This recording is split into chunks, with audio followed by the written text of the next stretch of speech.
I welcome Willow Becker, author of Mother, Tales of Love and Terror, and business owner of Weird Little Worlds on my Greatest Imagination podcast. Welcome.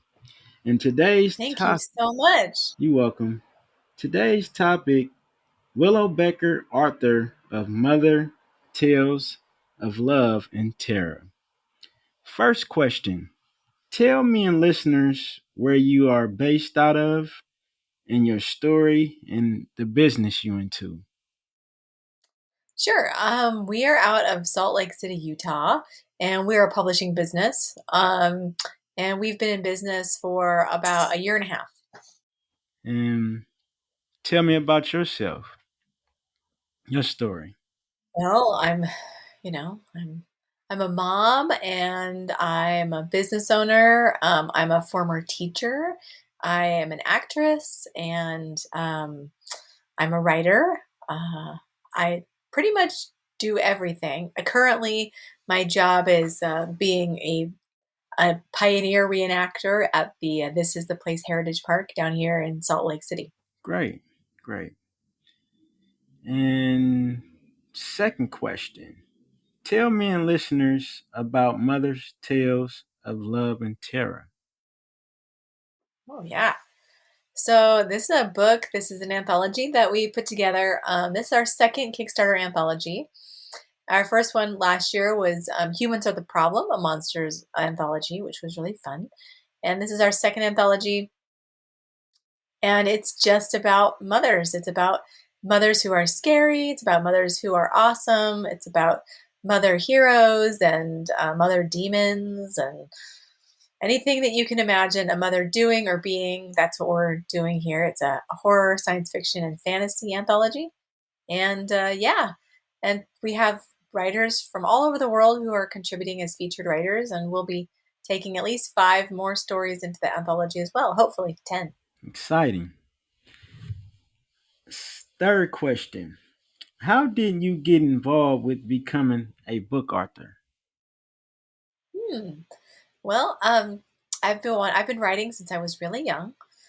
I won some writing awards when I was in grade school, and then I just continued on. There was a big chunk of my life where I only did writing kind of for myself, and then I would say about 15 years ago, I decided I was going to really start writing for myself again, and I finished my first novel about 10 years ago.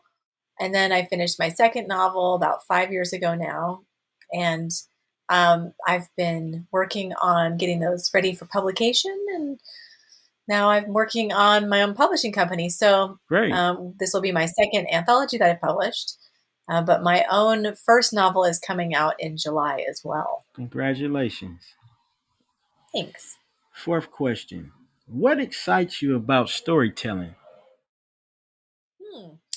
I like inventing things. I think the greatest part about being a writer rather than being an actress, because I like doing both. But when you're an actress, you have to say and do the things that whoever is directing tells you to do. But as a writer, you get to do everything. It's your world, it's your characters. You can make them do whatever they want or whatever you want them to do. And oftentimes it's a little bit of both. And so, that's kind of awesome being in charge of everything. But I think that the best part of storytelling is being able to tell truth in a way that is accessible for people who may not have another option for hearing certain things in their lives. Great. Next question.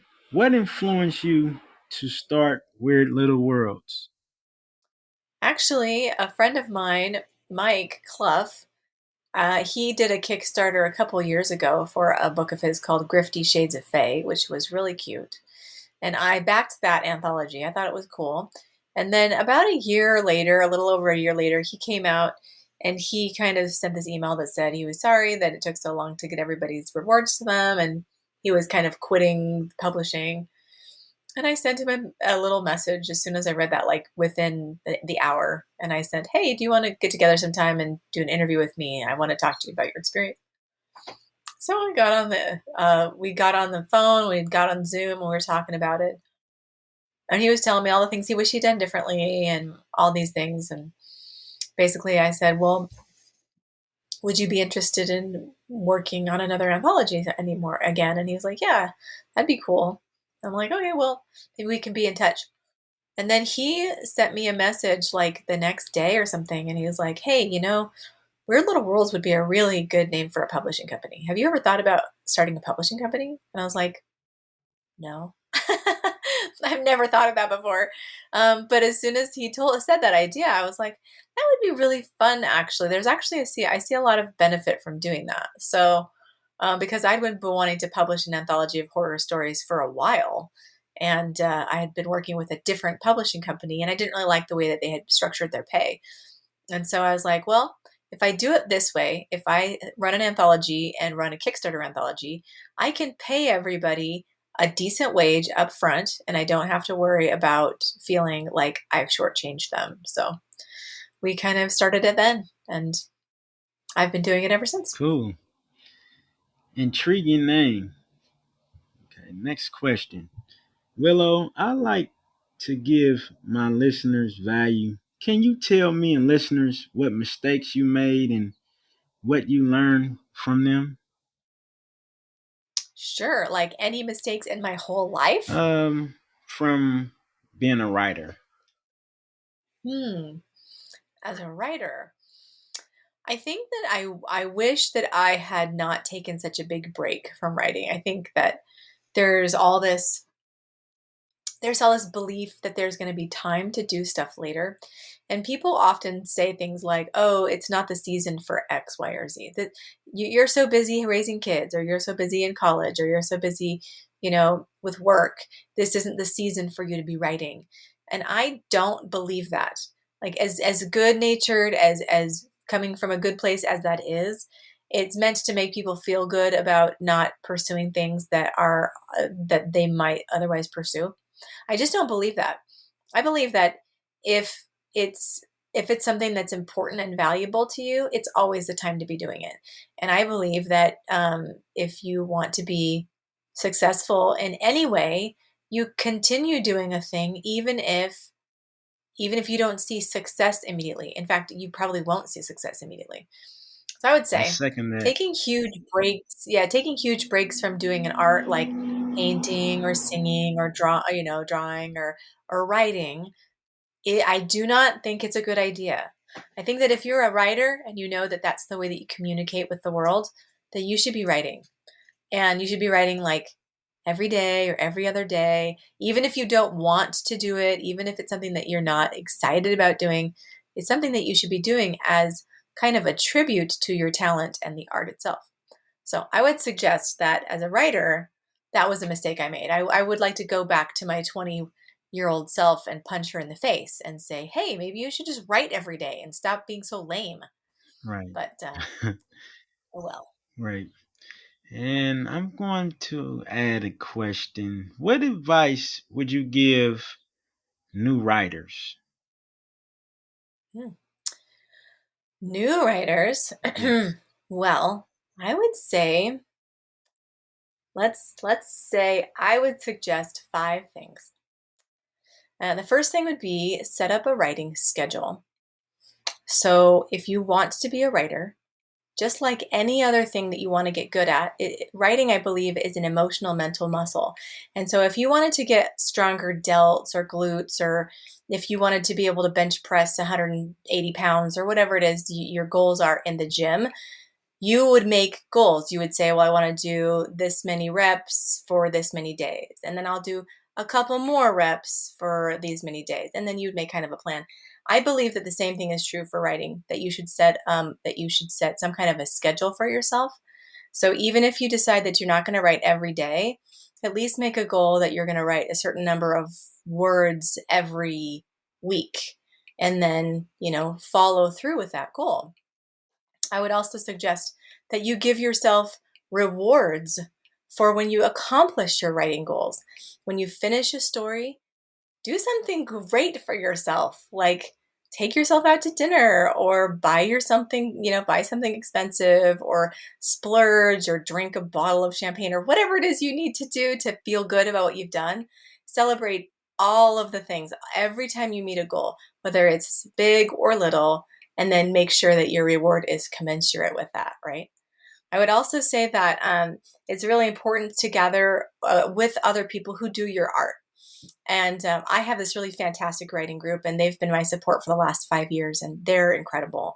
And meeting with other like minded people who are working on the same issues and the same problems, it's just phenomenal. So, getting a good writing group is just absolutely necessary.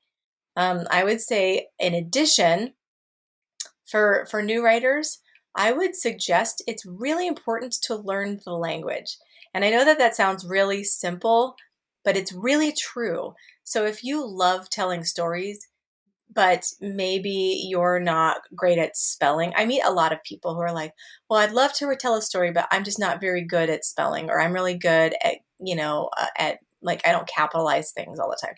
And I'm like, "That doesn't matter. Like that's not really important. What's really important is that you can tell a story. Like that's really important." But if you're the kind of person who doesn't have all those skills at the beginning, then you have to consider adding that into your kind of daily regimen of flexing your muscle, right? You need to learn things like how to use a comma and when to use a parentheses and what sentence structures are appropriate and how to vary your sentence structures and that's really really important. So learning the language is important. And I think the final thing that I would encourage young artists to do is to read a lot. And these are all like every if you ask any great writer, they will tell you that reading is the key to writing. You have to read a lot of books. You have to read a lot of different kinds of books from different kinds of authors. I unfortunately I've grown up reading almost exclusively horror, which is one of the reasons why I write horror and why I still love reading horror. I just love reading horror. But as I've gotten older, I've really branched out into reading more science fiction, reading nonfiction. And the truth is that the more you read, the more skills you pick up almost subconsciously, and then you can add those into your own writing. So those are the 5 things that I would suggest that people do. Great. Thank you. Last question. Tell me and listeners where they can find you online.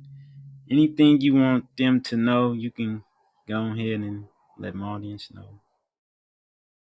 Okay. Yeah. Well, you can find us on Kickstarter. Our project is called Mother Tales of Love and Terror, and I can send you a link without a problem. You can also find us at weirdlittleworlds.com, and you can see some of the other projects we have going on. Take a look at our bookstore. We have a couple of books you can buy.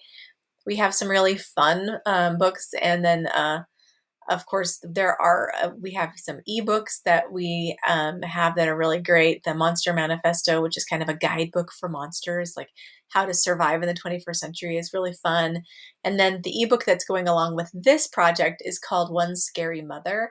Um, it's parenting advice from horror's favorite mothers, and that's really fun. It's basically it's a parenting book that's written from the perspective of our favorite horror mothers, like the Alien Queen in Alien, or Jason's mom, or Carrie White's mom from Carrie. So there, it should be really, really fun. It's going to be a kind of a hoot to write. That's actually the project that Christy and I. Christy Nogel is my co-editor on Mother Tales of Love and Terror, and traditionally, at least for the last couple of anthologies, we've the editors ourselves will actually write an additional book that goes along with the project. So the anthology is full of just amazing authors like Gemma Files and Brian Evanson and John Langan, and they're amazing. And then you get this second book that's written by Christy and I, which is a nonfiction. It's a fictional nonfiction book. It's a so yeah, so it should be really, really fun, and I'm looking forward to it. But and you also can find us on Twitter at Weird Lit Worlds and Facebook at Weird Little Worlds, Instagram at Weird Little Worlds.